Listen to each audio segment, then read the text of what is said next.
Good morning students, how are you? Welcome to all of you in physics class.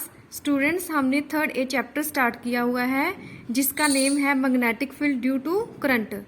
ठीक है, last lecture में हमने discuss कर लिया था what is Ampere circular law. आज हम डिस्कस करते हैं सोलेनॉइड. सबसे पहले what is solenoid. Solenoid consist of an insulating long wire closely bound in the form of helix. Solenoid क्या होता है, एक लॉन्ग वायर होती है जिसको हम हेलिक्स की फॉर्म में बाउंड करते हैं.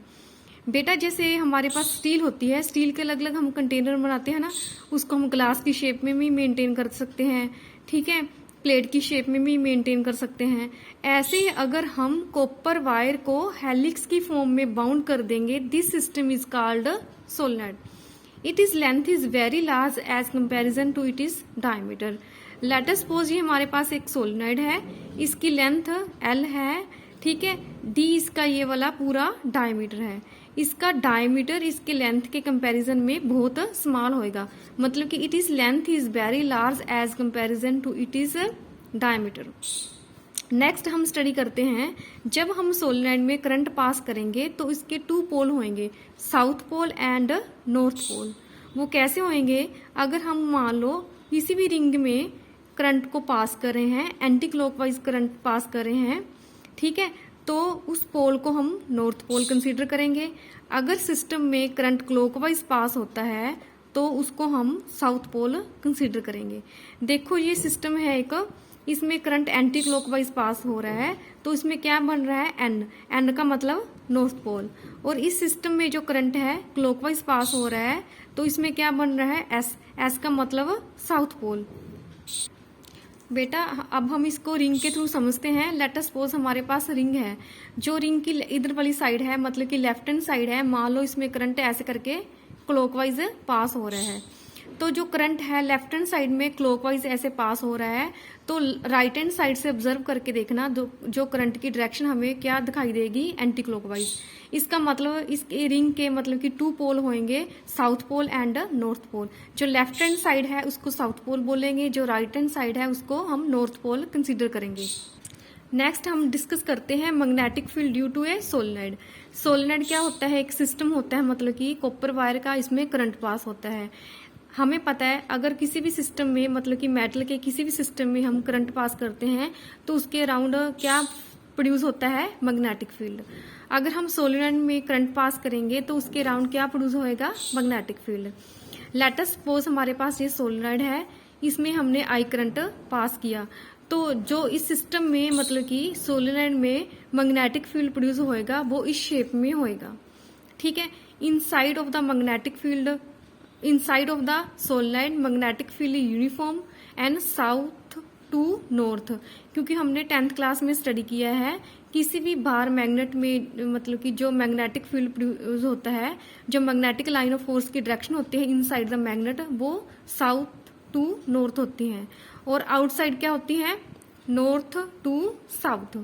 ये हमारे पास एक सिस्टम है, इसमें इनसाइड मैग्नेटिक फील्ड की डायरेक्शन क्या होगी, साउथ टू नॉर्थ. ठीक है, आउटसाइड क्या होगी, नॉर्थ टू साउथ. एक बात और, जो इनसाइड होएगा वहां पे मैग्नेटिक फील्ड यूनिफॉर्म होएगा और स्ट्रॉन्ग होएगा और इस शेप में होएगा, मतलब कि पैरेलल लाइन की फॉर्म में होएगा, स्ट्रेट पैरेलल लाइन की फॉर्म में होएगा. जो आउटसाइड मैग्नेटिक फील्ड होएगा सोलेनॉइड वो वीक होएगा, अप्रोक्सीमेट 0 के इक्वल लेके चलेंगे हम. लेट अस सपोज ये हमारे पास एक सोलेनॉइड है, इसमें आई करंट पास हो रहा है, N is the number of turn per unit length. इस सोलेनॉइड की लेंथ L है, N क्या है, number of turns per unit length, and capital N क्या है, total number of turns in the solenoid. तो सोलेनॉइड में करंट पास हो रहा है, इसके कारण मैग्नेटिक फील्ड प्रोड्यूस हो रहा है, उसकी वैल्यू हमने फाइंड करनी है. मतलब कि जो सोलेनॉइड है उसमें लार्ज नंबर ऑफ टर्न्स होती हैं, वो टर्न हेलिक्स की फॉर्म में होती हैं. हमने एक टर्न को ऐसे करके शो कर लिया इस शेप में.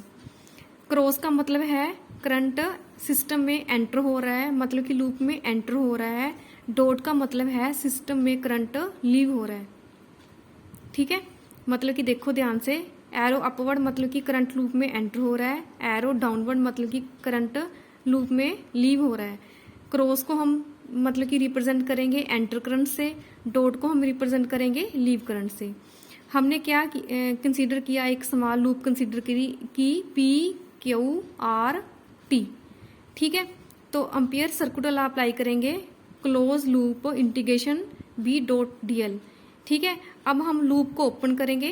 पहले हमारे पास ये लूप थी, मतलब कि क्लोज लूप थी पी क्यू आर टी। अब हमने इस लूप को ओपन करना है, तो हम यहाँ पे ओपन इंटीग्रेशन शो करेंगे। देखो बेटा, जो लूप है इसके 4 पार्ट है, P Q R T and T P. ठीक है, इस लूप को मतलब कि हम 4 पार्ट्स में डिवाइड कर लेंगे। Integration P to Q Q to R, T to R and R to P. अब देखो ध्यान से, हमने डॉट प्रोडक्ट को ओपन करना है। ठीक है, डॉट प्रोडक्ट को ओपन करते हैं तो इन दोनों के बीच में एंगल क्या आ जाएगा, कोस थीटा। ठीक है, बट अब हमने मतलब कि 4 पार्ट्स में एंगल देखना है between B and D L. सबसे पहले हम फर्स्ट पार्ट को कंसीडर करते हैं, पी क्यू आर्म लेके चलेंगे। पी क्यू आर्म को आप ध्यान से देखो, मैग्नेटिक फील्ड की डायरेक्शन भी इस साइड है और पी क्यू मतलब कि जो लेंथ है वो भी इस साइड है। ठीक है, इसलिए फर्स्ट केस में बी और डी एल के में एंगल आ जाएगा 0। नेक्स्ट लेके चलो, जो मतलब कि मैग्नेटिक फील्ड की डायरेक्शन इस साइड है और जो क्यू आर है उसकी डायरेक्शन क्या है, अपवर्ड। मतलब कि दोनों ये आपस में परपेंडिकुलर हैं, बी और डी एल आपस में परपेंडिकुलर हैं, इसलिए इनके बीच में एंगल आ जाएगा 90। थर्ड केस लेके चलो, आर टी क्या है, outside the solenoid. We know that outside the solenoid magnetic field is 0, इसलिए इस सारी टर्म को हम 0 के बराबर रखेंगे। नेक्स्ट टी पी, देखो ध्यान से, टी पी और बी में एंगल क्या है, 90। ठीक है, अब हम यहाँ पे 90 एंगल पुट कर देंगे। अब हमने 4 टर्म को सोल्व करना है। देखो ये हमारे पास फर्स्ट टर्म है, सेकंड टर्म 0 हो जाएगी क्योंकि कोस 90 0 के इक्वल होता है।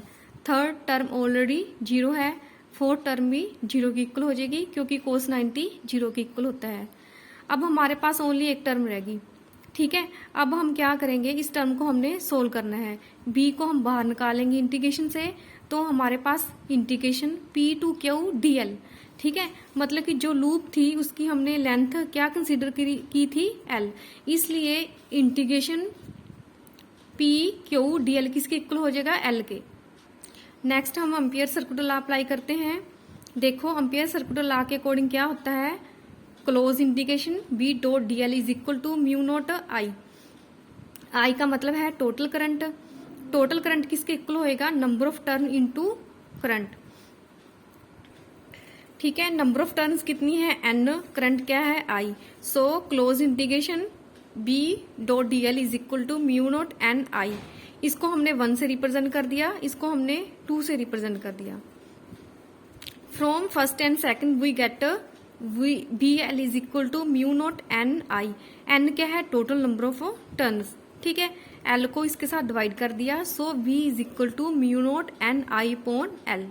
देखो एन क्या है, टोटल नंबर ऑफ टर्न, और एल क्या है, length. So total number of turn upon L is equal to number of turn per unit length. So B is equal to mu naught N I. Okay students, आज के first lecture में हमने discuss किया solenoid क्या होता है और magnetic field due to solenoid.